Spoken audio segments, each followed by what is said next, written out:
Senator, welcome back to the program. Always good to see you, sir. Thanks for having me, Stuart. My position is this. Data collection resumes, but only for 6 months. The phone companies will keep those records only so long as they want to keep them. They may just get rid of them. I say our security has taken a hit. It was a defeat for our security. Sir, you say what? I say people around the world are eager to come and attack America and Americans, and we need to keep our country secure. I think that what's happened recently with this legislation has not added to our security, but has actually detracted from our national security. But let's face it, Stuart, President Obama has been doing this to our country for the last 6 years. He's released people from Gitmo who we know are back in the fight.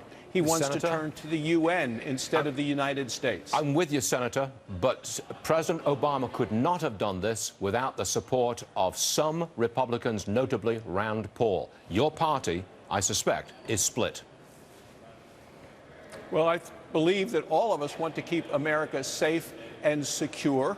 We want a strong military around the world. We believe in American exceptionalism, and that's where I am divided from the president. The president last week went to the Coast Guard Academy with ISIS on the move, taking over a city in Iraq. And what does he talk about? Climate change.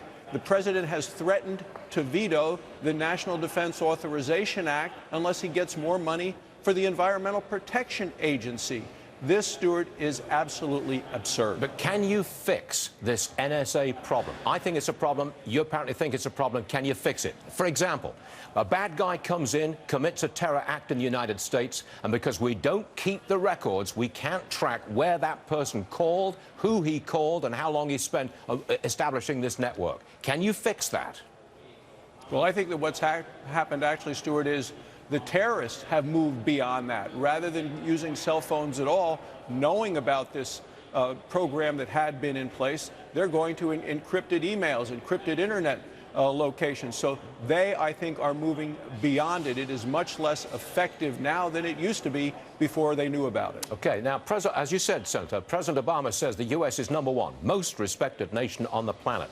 But Senator John McCain, he has a different opinion. Here's what he told Trish Regan, FBN, on tape. Roll it, please.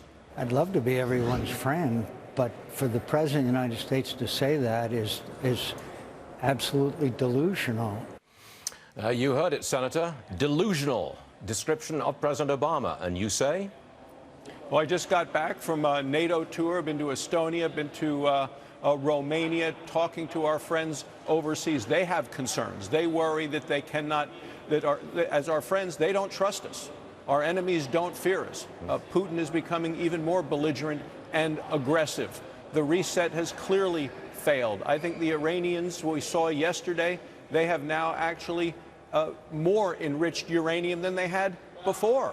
And that was supposed to have stopped as the president continues to work toward his deal with Iran, which again, I think makes us less safe as a nation.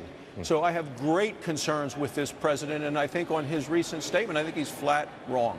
Sir, Senator John Barrasso, Republican senator from Wyoming, thank you very much indeed for joining us, sir. We really appreciate it. Thank you. Thank you, Stuart.